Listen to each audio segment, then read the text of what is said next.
Hello friends, मैं मुस्कान आहूजा और आपका स्वागत है मेरे चैनल हुनर मुस्कान का पे।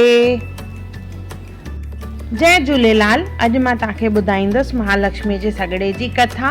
सॻड़ो कीअं ठाहिजे, सॻड़ो ॿधण महिल ऐं छोड़ण महिल छा करिणो आहे और कहिड़ी कथा चवणी आहे, त इहे सभु ॻाल्हियूं मां तव्हांखे ॿुधाईंदसि। महालक्ष्मी जा सॻड़ा शुक्ल पक्ष जी अष्टमी, जंहिंखे राधाष्टमी बि चइबो आहे, इन ते सॻड़ा ॿधबा आहिनि। इहा भाद्रपद महीने में ईंदी आहे ऐं इहा गणेश चतुर्थीअ जे 4 ॾींहंनि खां पोइ थींदी आहे। इन ॾींहं ते सॻड़ा ॿधबा आहिनि और 16 ॾींहंनि खां पोइ इहे सॻड़ा छोड़बा आहिनि। जेका अश्विन महीने में कृष्ण पक्ष जी अष्टमी ईंदी आहे, उन ते इहे सॻड़ा छोड़बा आहिनि। अचो त मां तव्हांखे ॿुधायां थी पई त सॻड़ा कीअं ठाहिजनि घर में।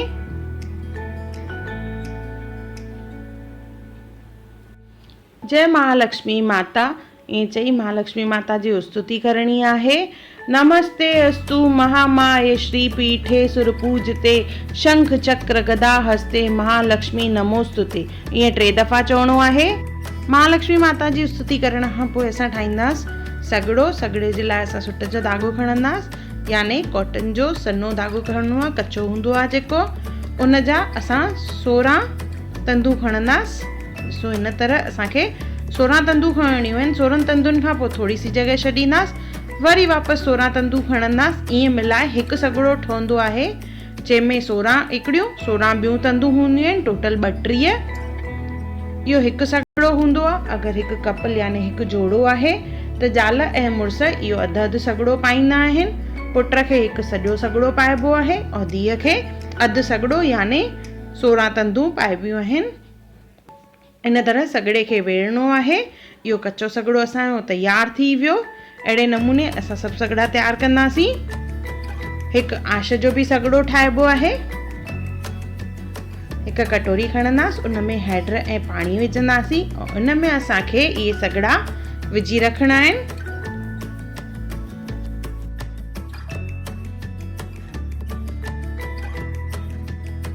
सॻड़नि खे हैड में विझी करे रखणो आहे महालक्ष्मीअ जे अॻियां और उन खां पोइ कथा ॿुधणी आहे। ॿधण वारी कथा ऐं छोड़ण वारी कथा साॻी आहे, त मां थोरी देरि में तव्हांखे ॿुधाईंदसि उहा कथा। त साॻी कथा तव्हां ॿधण महिल बि ॿुधिजो ऐं छोड़ण महिल बि ॿुधिजो। कथा ॿुधण खां पोइ इन सॻड़े में ॻंढियूं ॿधणियूं आहिनि। हिकु सॻड़े में 16 हिकु पासे 16 ॿिए पासे, टोटल 32 ॻंढूं ॿधणियूं आहिनि।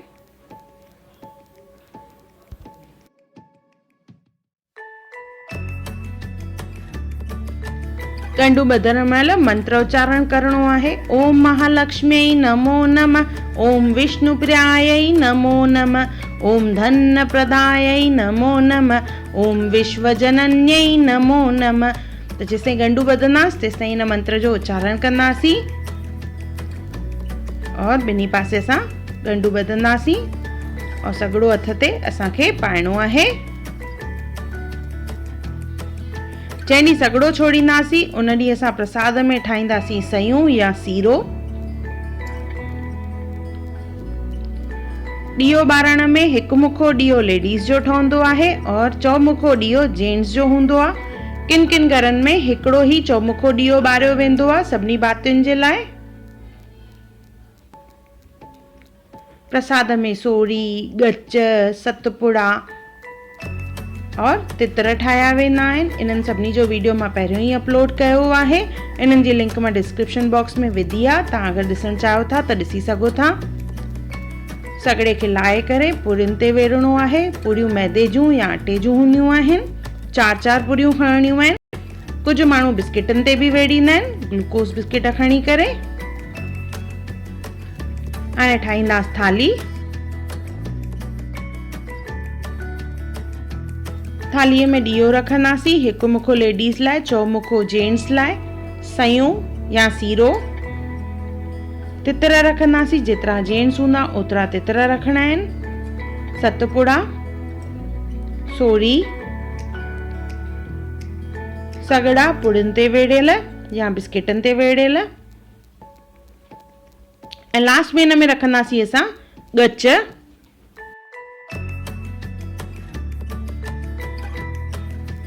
ॻच ऐं सतपुड़नि मां का बि हिकु शइ रखणी आहे। बाक़ी सोरी, तितर, सॻड़ा पुरिन ते वेड़ियल, हिकु मुखो ॾीओ लेडीज़ लाइ, चौमुखो ॾीओ जेंट्स लाइ। और जीअं मां ॿुधायो किन घरनि में ख़ाली चौमुखो ॾीओ ॿारियो वेंदो आहे और सयूं। इन खां पोइ ॾीओ ॿारियो वेंदो आहे। ॾीओ ॿारण महिल चवणो आहे दीप दर्शनम शुभम करोति कल्याणम आरोग्यम धन संपदा शत्रुबुद्धि विनाशाय दीपकाय नमोस्तुते। दीपो ज्योति परब्रह्म दीपो ज्योति जनार्दन दीपो हरतु में पाप संध्या दीप नमोस्तुते। ईअं चई जल जो छंडो हरणो आहे। थोड़ा सा चांवर विझंदासीं कच्चा। उन खां पोइ महालक्ष्मी माता जी स्तुति करे असां हथ में कणिक ऐं थोरो सो गाहु खणंदासीं ऐं कथा शुरू कंदासीं।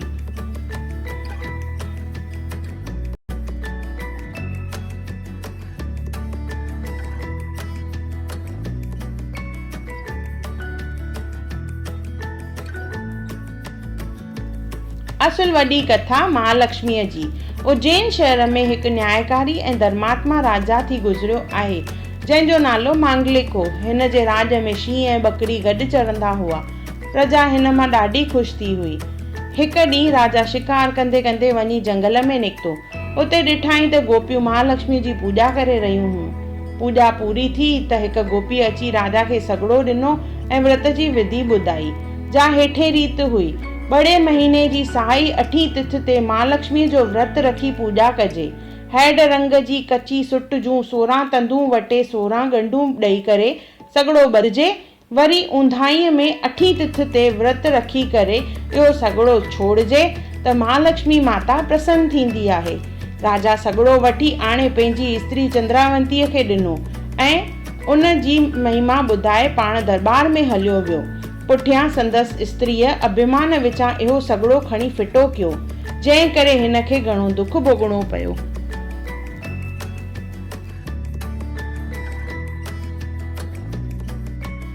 हिकु दफ़े जी ॻाल्हि आहे त राजा ऐं राणी जीअं प्रभात वेले उथिया त दरीअ खां राजा जी नज़र हिकु परियां खां ईंदड़ इंसान ते पई। पक करण लाइ हिन राणीअ खां पुछो, पर राणीअ चयो त परियां हरण अची रहियो आहे। उन में हे ॿई पाण में विड़ी पिया। आख़िर फ़ैसिलो कयऊं त जंहिंजो कूड़ निकिरंदो सो ही देश छॾे वेंदो। आख़िरकार राजा पक करण लाइ कंहिं चौकीदार खे मोकिलियो। थोड़ी देर खां पोइ चौकीदार अची राजा खे चयो त हे राजन, शहर ॾे माण्हू अची रहियो आहे। इहा ॻाल्हि ॿुधी राजा राणीअ खे चयो त हे राणी, मुंहिंजे राज मां निकिरी वञ। राजा जो इहो हुकुम ॿुधी राणी केतिरियूं ई दाऊं कूकू कयूं, पर महालक्ष्मीअ जे सराप करे राजा संदसि हिकु बि न ॿुधी। अपमान करे राणीअ खे लोधे कढियाई। राणी चंद्रावती हलंदे हलंदे अची रूपनगर में पहुती। बुख ऐं उन खां व्याकुल थी कंहिं शाहूकार जे घर में वई, पर शाहूकार बि संदसि अपमान करे लोधे कढी छॾियो। राणी वरी कुंभार जे घर आई। कुंभार इन ई वक़्तु ठिकर जा थांव निहाईअ मां कढी रहियो हो, जे अधु कचा अधु पका पे निकिता। राणीअ खे ॾिसंदे ई कुंभार क्रोध विचां चयो, निभागण हिते छो आई आहे? तंहिं बि लोधे कढियाईंसि। उतां आई नदीअ जे किनारे ते। जीअं पाणी पीअण जी कोशिश कयाई त नदी सुकी वई। आख़िरकार ना उमीद थी कंहिं शाहूकार जे बाग़ में आई। महालक्ष्मीअ जी माया करे इहो बाग़ बि सुकी वियो। रखवाली कंदड़ इहा हालत ॾिसी राणीअ खे लोधे कढियाई।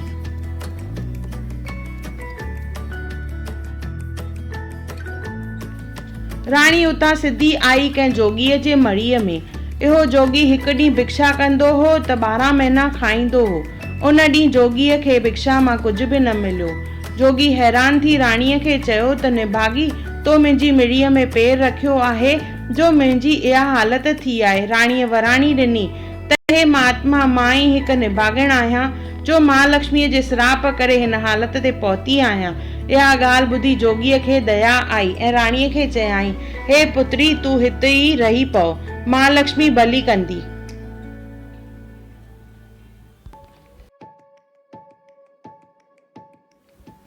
जोगीअ जी शेवा कंदे राणीअ खे बराबरि 12 महीना गुज़री विया।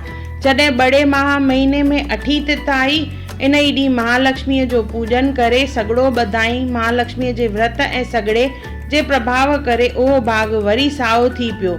कुंभड़ जी निहाई पची रास थी, नदी वहण लॻी। शाहूकार ॾाढो पछतायो। शाहूकार, कुंभार ऐं जेके रखवालीअ वारो हो, इन्हनि टिनी अची राणीअ खां माफ़ी घुरी। राणीअ तां हाणे कलंक लही वियो। हिकिड़े ॾींहुं राजा मांगलिक वरबट खे ऐं कुझु लश्कर साण करे शिकार ते निकितो। हलंदे हलंदे उते आयो जिते जोगीअ जी मुड़ी हुई। बुख ऐं उन खां व्याकुल थी वरबट खे चयाईं त जोगीअ जी मुड़ीअ तां पाणी भरे अच। वरबट चयो त हे राजन, अॼु महालक्ष्मीअ जो व्रत आहे। अटो घी खंडु ॾियो त हेकार रोट पचाए अचां।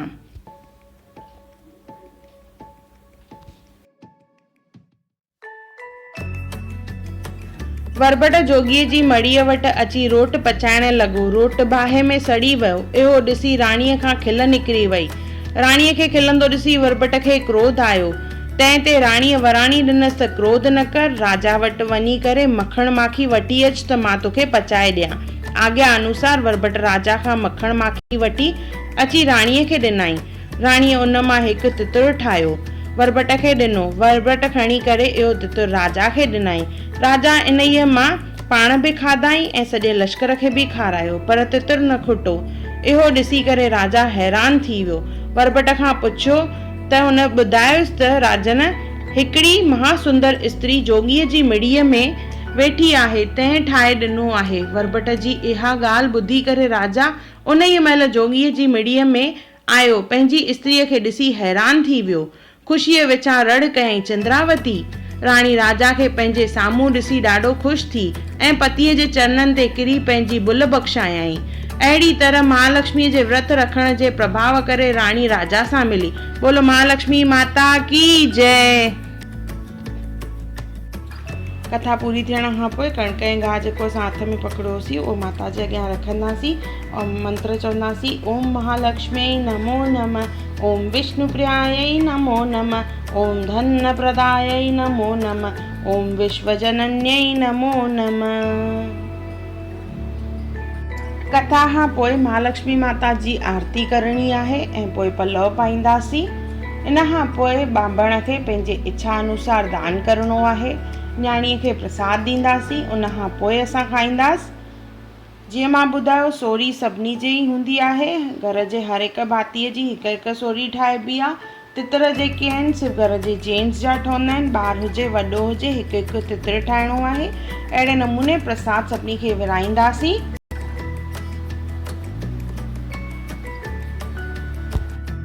आशा कंदासीं त महालक्ष्मी माता सभिनी जे घर में अन्न धन जा भंडार भरींदी।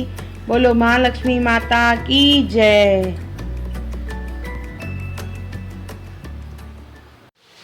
अगर आपको मेरी वीडियो पसंद आई हो तो उसे लाइक करें, मेरे चैनल को सब्सक्राइब करें, इंस्टाग्राम पे ज़रूर फॉलो करें और मेरी वीडियो को ज़्यादा से ज़्यादा शेयर करें।